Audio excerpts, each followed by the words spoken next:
madlang people. Good morning, good afternoon, good evening sa inyong lahat. Magpapainit sa Inday mga G dahil sobrang lamig. Kahit na 4 degrees sa dito sa labas, malamig pa rin. Kaya double layer na naman si Margie. Naka-layer pa ako, promise. Ayan oh, yan ang suot ko. Tapos may t-shirt pa ako na black. May hangin. Then nilalamig ako. Pagbuon ko ba, malamigan. Then masakitan ako ng tiyan. Parang bata lang ano. At itong aking scooter, 2 bars na lang. Nag-worried ako nito baka kasi mamaya hindi na ako makaabot ng bahay dahil na battery low na. Nabili ko kahapon sa Primark. Oh, di ba?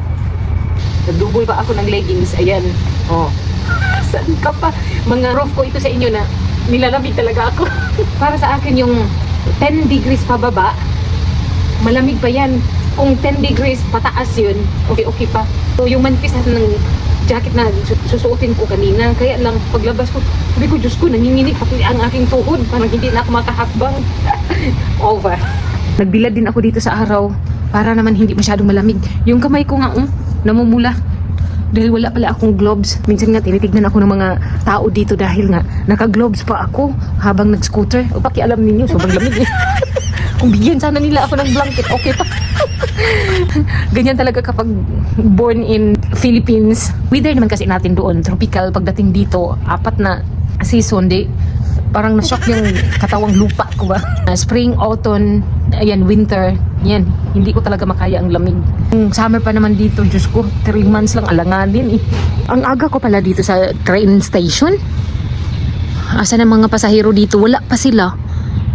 Ayan 7:56 pa lang Kasi ninyo makikita. Iwan ko ba bakit yung screen parang maduling ka. Kahit nakunan ko yan ng picture, ganun pa rin. Parang hindi siya matabla ng camera. Dapat siguro nito lente. Ang ending lente. Gutom na ako, kakainin ko tong aking baon. Oat cake lang to eh. Sarap kasi natural lang yung tamis. Ganito lang ang baon ko. Ayan. At itong isa, lunch na to. Itong apple naman, pag uwi ko. Di ba may kasabihan tayo, 1 apple a day keeps the doctors away. Tama ba? Panglaban sa sakit ito eh. Sakit ng tuhod. Kasi matanda na. Hindi ako ha, kayo lang yun. Grabe naman ito eh. Ang haba ng cargo Nandito na pala ako sa hotel. Wala akong room na nilinisan today. Nagantay ako sa isa kong boss dahil ipalinis daw niya sa akin yung apartment niya. Walking distance lang. Kung lilipad ako, 1 minute lang. Kung maglakad lang, nasa 3 minutes. Kapitbahay lang nila dito. Ganon sila kayaman. Sa kanila hotel lang, sa akin mansion talaga. At saka malawak na lupain. Nandun sa bahay. Isang pot lang. Ganyan kasi kapag wala pang pananghalian na nakapasok na ang langaw. Alam talaga nila ba na hindi pa ako naligo. Buhay pa nga ako, nilalangaw na eh. Ito lang trabaho ko ngayon. Kunti lang naman ang papalansyahin ko. 4 na piraso lang. Lansya ko na kasi ito noong Friday. Akala ni boss na marami akong paplansyahin. Kaya hindi ako nagsabi sa kanya. Dahil ako'y magdidisko. Thank you Lord, natapos ko na maglinis pati yung apartment ni sir. Tignan nyo naman ang Trinava may design yan sila. Ang nakasulat nito Trinava. Ayan, litra yan, ayan. Ang ganda tignan Ayan ang ganda. Ano nakalagay doon? Iba-iba siya. Ito nga yung hashtag. Hashtag buanga daghag kalapati. Ganyan dito kapag malapit na ang summer, marami na silang mga palamuti sa puno. Palamuti daw na yan sa mata ko para pagdadaan ako dito, hindi ako antukin. Ano naman ito? May ginawa na naman sila. Hindi ko maintindihan anong klaseng Trinava pa rin. Aha.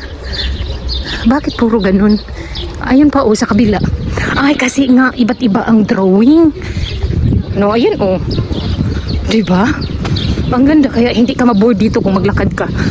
Kung mahinhin ka maglakad mga 25 minutes, busog ang mata mo tapos ang dami pang gwapo. Katulad yan nagkakapi lang. Trinava din yan. Ayan.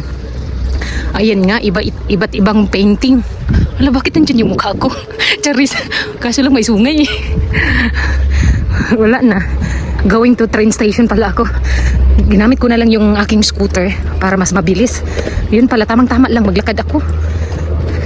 Umuwi ako ng maaga kasi nakakapagod na doon. Wala naman akong dapat linisan. Natapos ko na kaninang umaga. Wala, 3 bars na lang. Kaya pa yan. Mga puno pala dito, may dahon na. Masyadong mainit dito kapag maglakad. Tapos ang dami ding flowers. Ayan, tingnan nyo yung bulaklak, Ganyan ang gusto kong magtanim ng bulaklak. 1 or 2 colors. Nawala na yung flowers. Na yung yellow. Yan ang pinaka gusto ko. Tapos yung nasa gitna pala, tulips yan. Flowers din yan. Mas maganda kasi yung daanan. Boring na nga yung love life natin. Charis lang. Tapos boring pa yung daanan. Flowers everywhere. Ayan, flowers yan. Blue color, Then hito, marami. Wala yung yellow. Namatay na.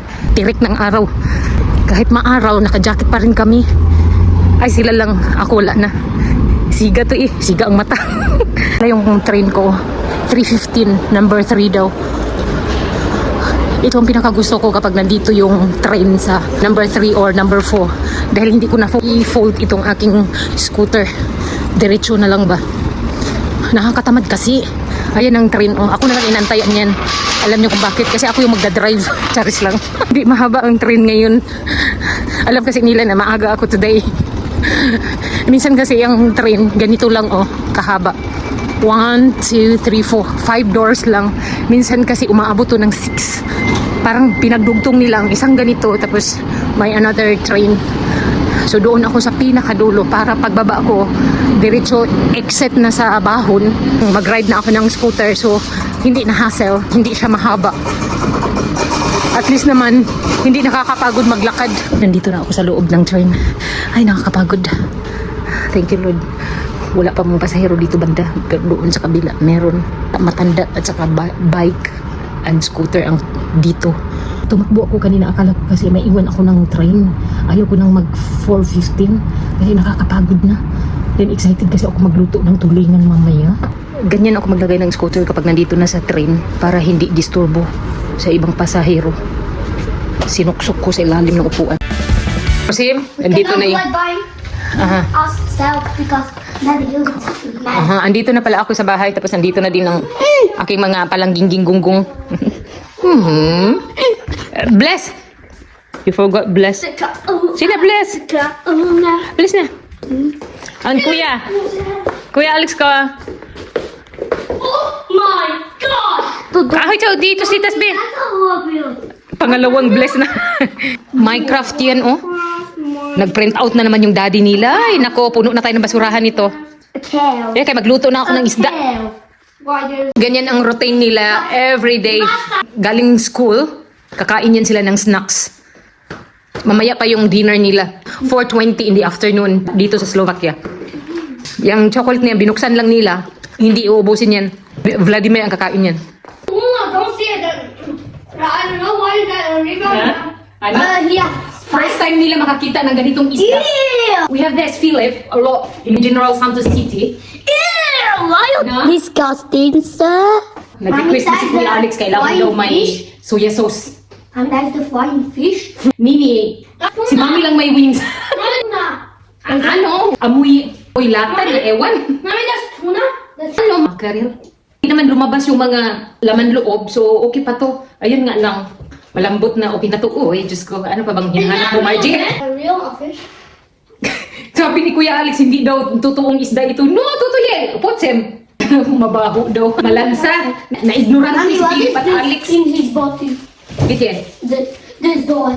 Tuto? Tuto yan. Espinabi. I need to clean first. Tuto, you need to try it. Tuto, dobre? Yeah! Mommy, can you give him more than he'll have a curl? Mommy. Kuya, you eat less in Philippines, Kuya. Sabi niya. What? Look. There's a bone. Ha? Natakot si Kuya Alex sa dugo ng isda. There's a bone. I will show you, Kuya. What? That's what I'm... Proceed. There's bone. Uy, kaarte ni mo, oy. Palibhasa kasi, first time ninyo makakita ng ganitong isda eh. Matagal na akong kumakain ng tulingan, hindi namin tinatanggal itong buntot. Hindi naman ako namatay. I'm still alive, sexy, and pretty. Kung mag-side Hindi talaga lubos maisip na, bakit maraming nagkakapuiso nito? Oo, hindi naman natanggal lahat. Ano ba yan? Wala na yung hasang ko. Luspad. Dapat may lipstick ito. Basta frozen.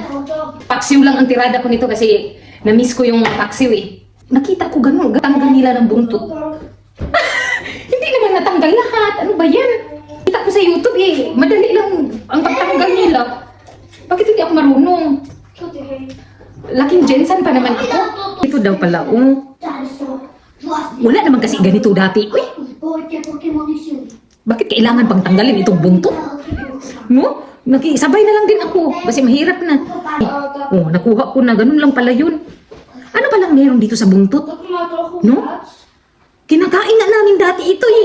Iwasan na lang yung trahedya. Mahirap na. Nalata na. Hindi na kasi siya fresh. Ibabad ko lang to saglit sa soya sauce. Medyo malaki yung pagkahiwa ko.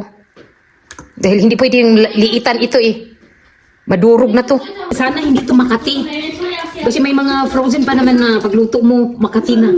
Nilagyan pa naman nila ito ng expiration.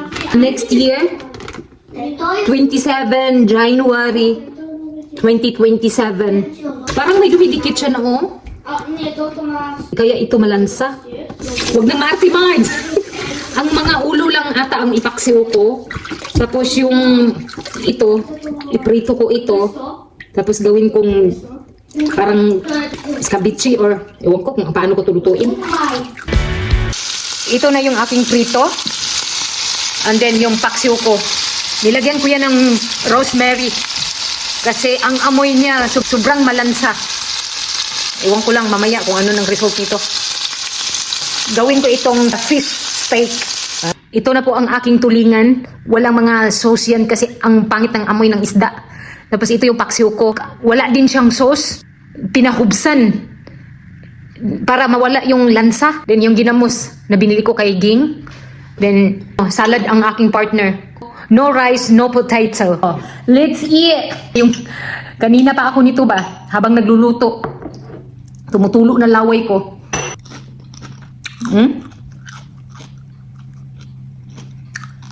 Grabe ang amoy. Ako lang isa kumain dahil maaga pa.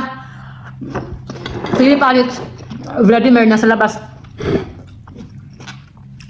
Ganyan talaga kapag nag-craving. Nagmamadali para kumain ka agad. Salamat din. Nilagyan ko na lang ng chili flakes ang ginamos dahil wala akong sili. Hindi pa tumubo. Natagalan. Na-traffic siguro. Charis. Ang matagal ko nang hinihintay.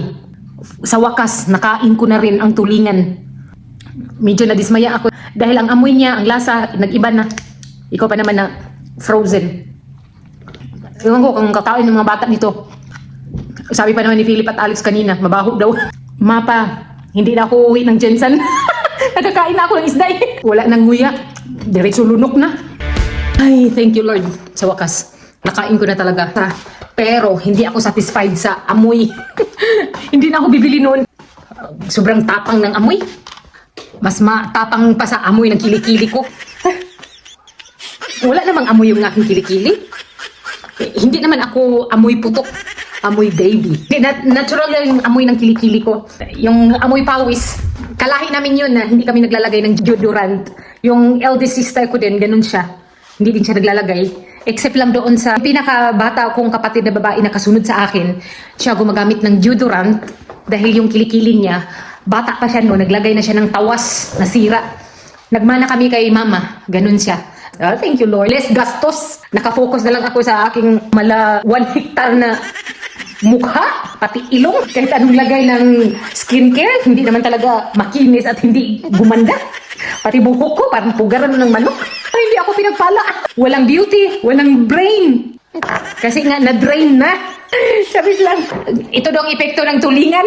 Parang gusto kong uminom ng wine. Maghanap ako dito sa fridge. Sana makahanap ako dito. Thanks God. May wine pa kaming naiwan. Pasensya na kayo ha, walang laman yung fridge namin. Grabe yung isda, sobrang tapang ang amoy. Amoy imburnal. Kung hindi lang ako nag-crave, hindi ko bibilhin yan. Dahil alam ko talaga yung lasa. At saka amoy kapag frozen na. Thank you Lord. Medyo nawala-wala na. Wine lang pala ang pangtulak nito eh. Iba pa rin ang lasa ng fresh. For sure, matagal na to sa freezer. Anong magagawa ko?